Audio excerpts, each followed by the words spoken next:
A very good morning, friends. Last lecture છે એની અંદર આપણે સ્પાઇરલ મોડલ છે એની વાત કરેલી કે સ્પાઇરલ મોડલ છે એ કેવી રીતે વર્ક કરે છે. વોટરફોલ મોડલ છે એનો ઘણો બધો આસ્પેક્ટ છે એ સ્પાઇરલ મોડલ છે એની અંદર વપરાય છે. પછી એની ડિઝાઇનિંગ છે એની અંદર આપણે વાત કરેલી કે 4 પાર્ટમાં એની ડિઝાઇનિંગ છે એ ડિવાઈડ કરેલી છે. પેલા રિક્વાયરમેન્ટ ગેધરિંગ આવશે, પછી ડિઝાઇનિંગ આવશે, બિલ્ડિંગ આવશે, ઇવેલ્યુશન અને રિસ્ક એનાલિસિસ આવશે. અને સાથે સાથે આગળ આપણે ઇન્ક્રીમેન્ટલ મોડલ જે જોયું હતું એનો પણ અહીંયા ઘણો બધો પાર્ટ છે ઇમ્પ્લિમેન્ટ થાય છે કે જેમ જેમ તમારી પાસે ડેટા અથવા રિક્વાયરમેન્ટ આવતી જાય એમ એમ તમે ડિઝાઇનિંગ ડેવલપ કરતા જાઓ, એનો કોડ ડેવલપ કરતા જાઓ, ઇવેલ્યુશન કરો, કસ્ટમર પાસેની ફીડબેક માંગો. એટલે જે આગળ બે મોડલ આપણે વાત કરી હતી, વોટરફોલ અને ઇટરેક્ટિવ મોડલ અથવા ઇન્ક્રીમેન્ટલ મોડલ, એનું ઘણું બધું કોમ્બિનેશન છે એ આપણને સ્પાઇરલ મોડલ છે એની અંદર જોવા મળ્યું હતું. પછી 4 પાર્ટ છે એની ડિટેલ વાત કરી હતી. પછી એના એપ્લિકેશન કે લોંગ ટર્મ પ્રોજેક્ટ છે એના માટે તમે આનો યુઝ છે એ કરી શકો. સિગ્નિફિકન્ટ ચેન્જીસ આર એક્સપેક્ટેડ, એટલે ઘણા બધા ચેન્જીસ આવી શકે એવી પોસિબિલિટી તમને દેખાતી હોય ત્યારે પણ આપણે આ વસ્તુ છે એનો યુઝ કરી શકીએ. પછી એના એડવાન્ટેજ અને ડ્રોબેક છે એની આપણે વાત કરી હતી. હવે આજે આપણે શક્ય હશે તો બે મોડલ છે એને કેરી ફોરવર્ડ કરવાના છે. પહેલું છે બિગ બેંગ મોડલ અને સેકન્ડ છે પ્રોટોટાઇપ મોડલ. હવે બિગ બેંગ મોડલ છે ત્યાંથી આપણે પહેલા સ્ટાર્ટઅપ કરીએ. The Big Bang model is an SDLC model where we do not follow any specific process. હવે આગળના બધામાં આપણે એક પ્રીડિફાઇન્ડ પ્રોસેસ છે ને એને કેરી ફોરવર્ડ કરી હતી. અહીંયા કોઈ પ્રોસેસ આપણે કરવાની નથી.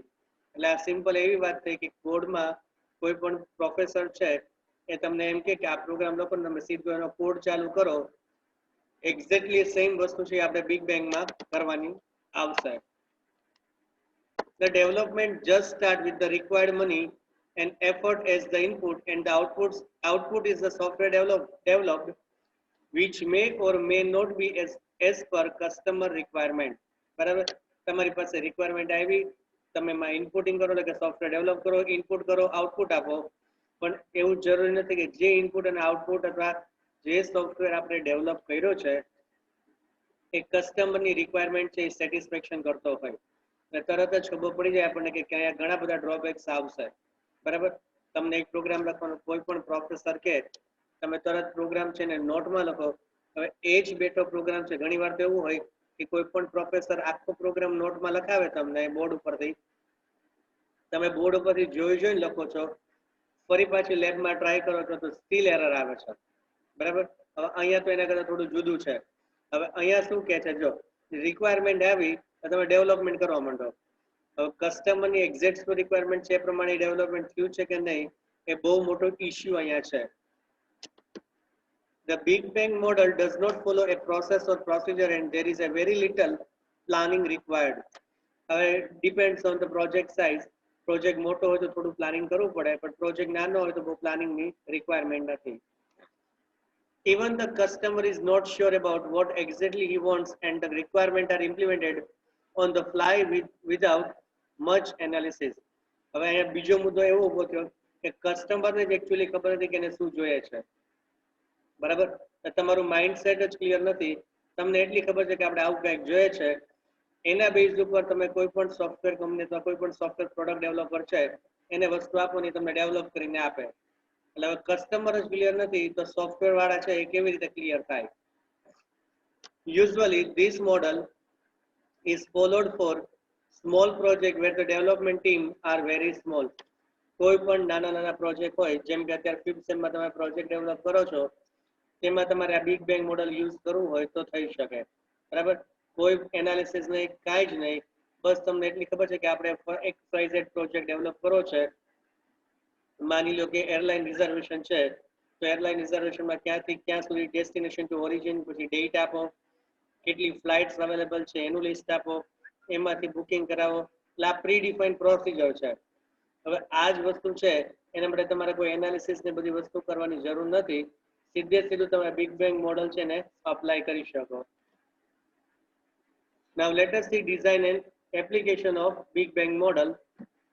Big Bang model comprises of focusing all the possible resources in a software development and coding with very little or no planning.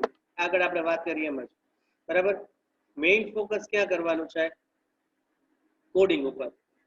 શું પ્લાન થાય છે, શું રિક્વાયરમેન્ટ આવે છે અને કેવી રીતે એનાલિસિસ કરવું, એનું કેવી રીતે ડિઝાઇનિંગ કરવું, આ બધા કોન્સેપ્ટ છે એને પાછળ રાખવાના. મેઇન વસ્તુ કોડિંગ પાર્ટ છે એના પર તમારે કોન્સન્ટ્રેશન કરવાનું. The requirements are understood and implemented as they come.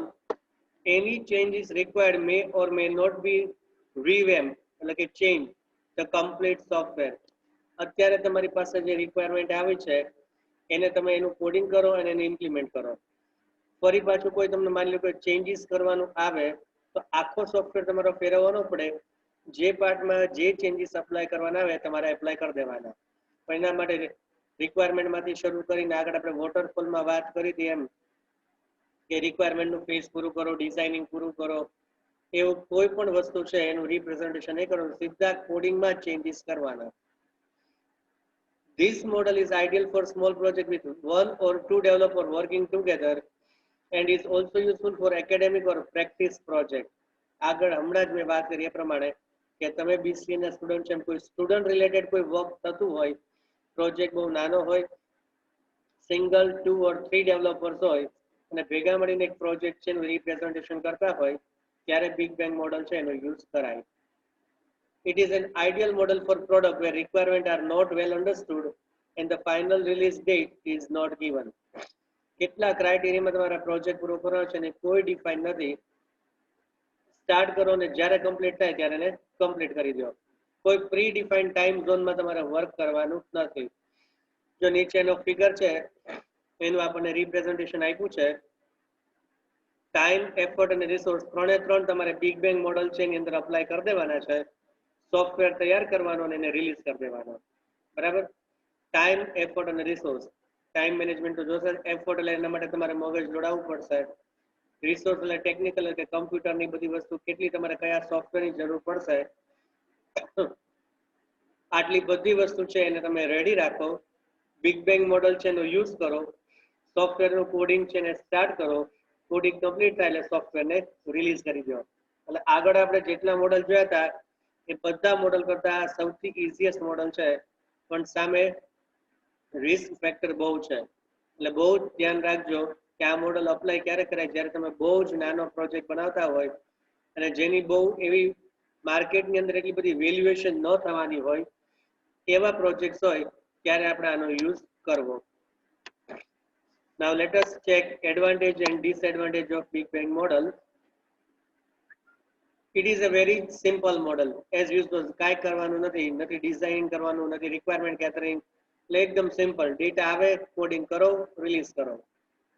Little or no planning required, easy to manage. બરાબર. easy to manage એટલે છે કે સોફ્ટવેર પ્રોજેક્ટની સાઇઝ નાની છે. Very few resource required. બહુ ઓછા રિસોર્સ છે એની તમારે જરૂર પડશે. હવે ડેવલપરની ટીમ છે એમાં જ 2 વ્યક્તિ છે તો તમારે રિસોર્સિસ છે એની બહુ જરૂર પડવાની નથી. Give flexibility to developer. જ્યારે ડેવલપ કરવું હોય, જ્યારે માઇન્ડ સેટ થાય ત્યારે તમે એને ડેવલપ કરી શકો. It is a good learning aid for newcomers or student. Student લેવલે અથવા તમે માની લો કે બેચલર ક્લિયર કરીને કોઈ નાનો પ્રોજેક્ટ ડેવલપ કરો છો ત્યારે આ બિગ બેંગ મોડલ છે એનો યુઝ કરાય. પણ ધ્યાન એ રાખવાનું કે આનું પ્રેક્ટિકલ ઇમ્પ્લિમેન્ટેશન આવે ત્યારે ઇશ્યુઝ છે એ બહુ ક્રિએટ થાય. એટલે પ્રેક્ટિકલી ઇમ્પ્લિમેન્ટ ન કરવાના હોય એટલે આમ એનો એટલો બધો યુઝ ન હોય, તમે લાઈવ માર્કેટની અંદર આ સોફ્ટવેર ન મૂકવાના હોય તો આ મોડલ છે એનો યુઝ કરી શકાય. સામે ડિસએડવાન્ટેજ છે એને ચેકઆઉટ કરી લઈએ. Very high risk and uncertainty. બરાબર. સ્ટાર્ટિંગમાં જ કીધું હતું એકદમ હાઈ રિસ્ક છે. તમે ડિઝાઇનિંગ નથી કરતા, ડેવલપમેન્ટ રિક્વાયરમેન્ટ ગેધરિંગ નથી કરતા, ડિઝાઇનિંગ નથી કરતા, એનાલિસિસ નથી કરતા, સીધું કોડિંગ કરો છો એટલે રિસ્ક ફેક્ટર ઓલવેઝ હાઈ રહેવાનું. Not a good model for complex and object oriented projects. Obvious છે, તરત જ ખબર પડી જાય કે નાના પ્રોજેક્ટ્સ હોય એમાં તમે આનો યુઝ કરી શકો. કોઈ મોટા પ્રોજેક્ટ અથવા કોઈ કોમ્પ્લિકેટેડ પ્રોજેક્ટ છે એમાં તમે આનો યુઝ કરી શકો નહીં. Poor model for long and ongoing projects. અત્યારે જે પ્રોજેક્ટ ચાલુ છે ને લાંબા ગાળાના પ્રોજેક્ટ છે એના માટે આ મોડલ કામમાં નહીં આવે. Can turn out to be very expensive if requirement are misunderstood. આગળ જ વાત કરી કે રિક્વાયરમેન્ટ ક્લિયર હોતી જ નથી, બરાબર. હવે તમારી પાસે એકદમ ક્લિયર રિક્વાયરમેન્ટ ન હોય, જે કસ્ટમરને જે વસ્તુ જોઈએ છે એ વસ્તુ એને તમને ગોળ ગોળ કીધી, તમે વસ્તુ ગોળ ગોળ સમજ્યા અને જ્યારે તમે એને રિલીઝ કરો છો ત્યારે કસ્ટમર તો એવું કહે છે કે આ તો મારે જોતું જ નથી, આના કરતાં કંઈક જુદું જ જોઈએ છે. એટલે રિક્વાયરમેન્ટ ક્લિયર ન થાય ને તો શું થાય, ટાઈમ, એફર્ટ અને રિસોર્સ, હમણાં આપણે આગળ જોયું એના ફિગરમાં, એ ત્રણ વેસ્ટેજ જાય. એટલે ડિસએડવાન્ટેજ બિગ બેંગ મોડલના કમ્પેરેટિવલી બાકીના મોડલ કરતાં વધારે છે, પણ સામે નાના પ્રોજેક્ટ્સ હોય એના માટે તમને આ મોડલ છે એ બહુ ઈઝી લાગે. Now next model we are going to learn is prototyping model. Software prototype model.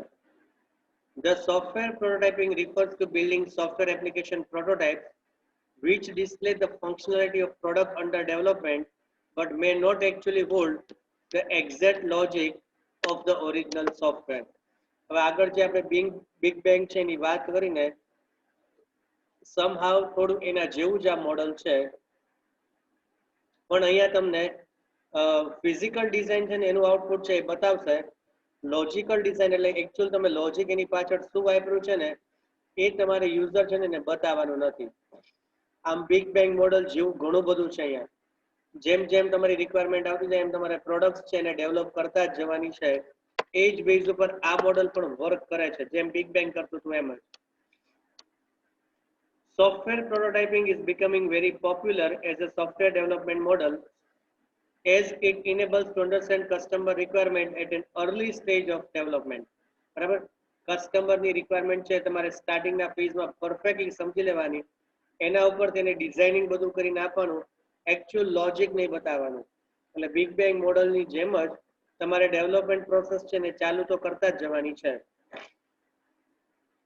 It helps get valuable feedback from the customer and helps software designer and developer understand about what exactly is expected from the product under development.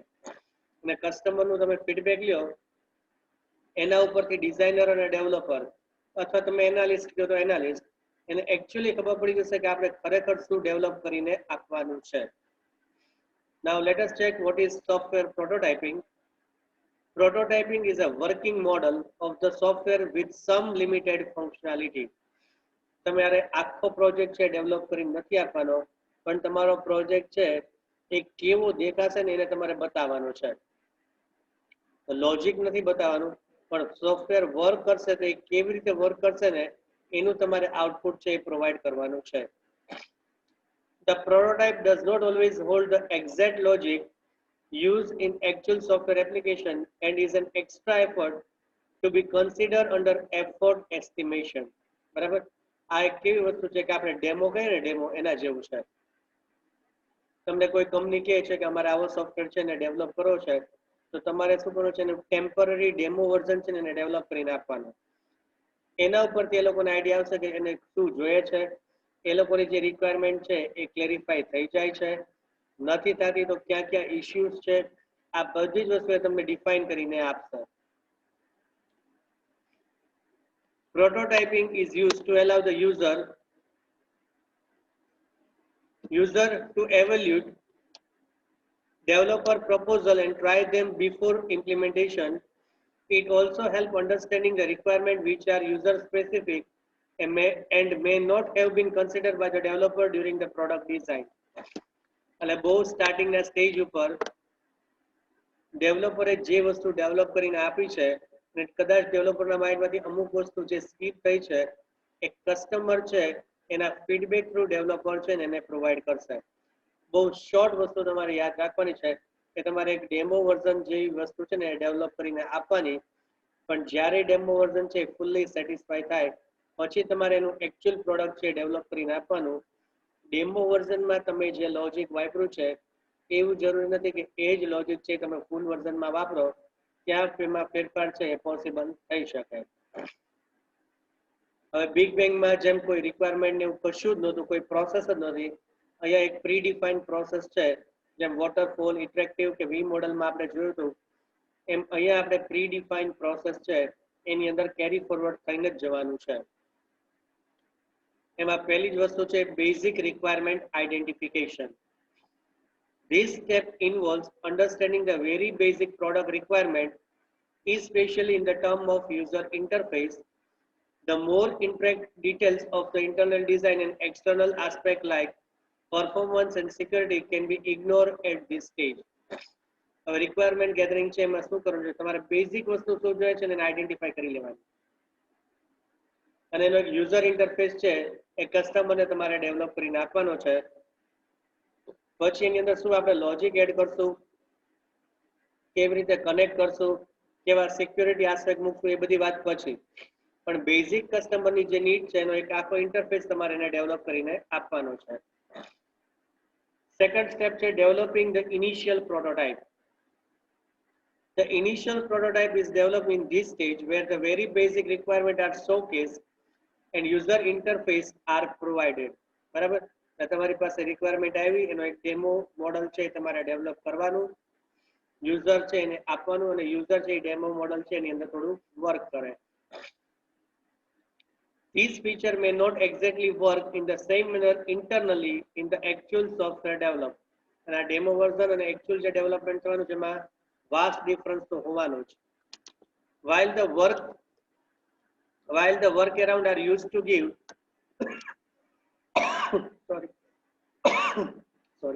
same look and feel to the customer in a prototype developed. આ demo version આપવાનો intense શું છે કે customer છે ને idea થાય કે આપણે આવી રીતે આ સોફ્ટવેરમાં આવી રીતે આમ વર્ક કરવાનું છે.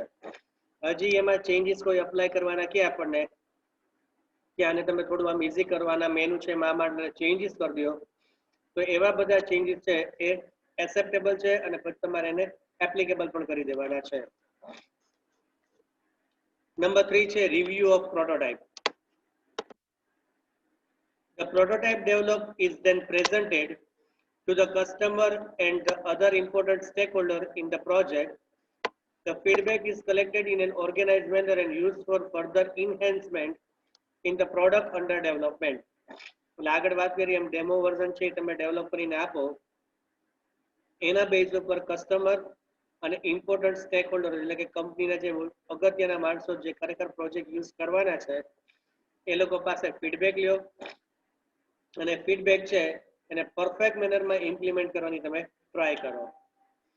અને નંબર 4 છે revise and enhance the prototype.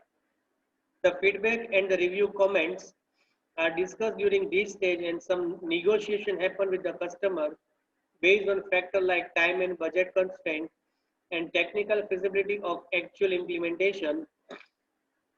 એટલે હવે શું કરવાનું છે, જો એક વખત બધી જ વસ્તુ છે તમારી પાસે હવે થર્ડ ફેઝ ની અંદર બધું લગભગ આવી જશે. કસ્ટમરની એક્ચ્યુઅલ રિક્વાયરમેન્ટ, તમે જે ડેવલપ કરીને આપ્યું છે એમાં કઈ ઇશ્યુ છે તો કેવા છે, એને કેવી રીતે સોલ્વ આઉટ કરવાના, બધું જ તમારી પાસે આવી ગયું છે. હવે તમે ફૂલ્લી પ્રોજેક્ટ છે ડેવલપ કરવા બાજુ જાઓ છો ત્યારે તમારે કસ્ટમર સાથે અમુક વાતચીત છે કરી લેવાની છે, જેમ કે કેટલા ટાઈમમાં તમારે પ્રોજેક્ટ છે એ રેડી કરીને જોઈએ છે, ટેકનિકલી તમે કેટલા સાઉન્ડ છો, બરાબર, અથવા ટેકનિકલી તમારી પાસે કેટલી વસ્તુ અવેલેબલ છે અને કેટલી નવી વસ્તુ તમારે જરૂર પડશે, બરાબર. આવી ઘણી બધી વસ્તુ છે તમારે કસ્ટમર સાથે ડિસ્કસ છે કરી લેવાની છે. જેમ કે કસ્ટમર પાસે નવા એવા મશીન્સ નથી તો તમારે કોઈ જૂના સોફ્ટવેર છે એની મદદથી આ ડેવલપમેન્ટ કરવાનું. કસ્ટમર ટેકનિકલી સાઉન્ડ છે, એની પાસે નવા મશીન્સ છે, નવા મશીન લેવાની કેપેબિલિટીઝ છે, તો તમે કોઈ એવું સોફ્ટવેર મોડલ છે એનો યુઝ કરો કે જેનાથી કરીને સોફ્ટવેર છે લેટેસ્ટ વર્ઝનની અંદર ડેવલપ થાય. The changes accepted are again incorporated in a new prototype developed and the cycle repeats until the customer expectation are met. હવે આ પ્રોસેસ છે કન્ટિન્યુ કરવાની ક્યાં સુધી, જ્યાં સુધી કસ્ટમર એમ ન કહે કે યસ ફુલ્લી ફાઇનલ ડન, ત્યાં સુધી તમારા વર્કિંગ મોડલ છે એટલે કે પ્રોટોટાઇપ છે એની પ્રોસેસ કેરી ફોરવર્ડ કર્યા જ કરવાની છે. આ 4 સ્ટેજ જે આપણે અત્યારે ડિસ્કસ કર્યા એ 4 સ્ટેજમાંથી તમારે સ્ટેપ બાય સ્ટેપ પાસ થતા જ જવાનું છે. હવે નવો ટોપિક છે અને આપણે નેક્સ્ટ લેક્ચર છે એની અંદર ચાલુ કરશું, that is known as the concept of freeware, પછી છે શેરવેર અને પછી છે લાયસન્સ ટૂલ. એટલે નેક્સ્ટ લેક્ચર છે એમાં આપણે આનું ડિસ્કશન કરશું.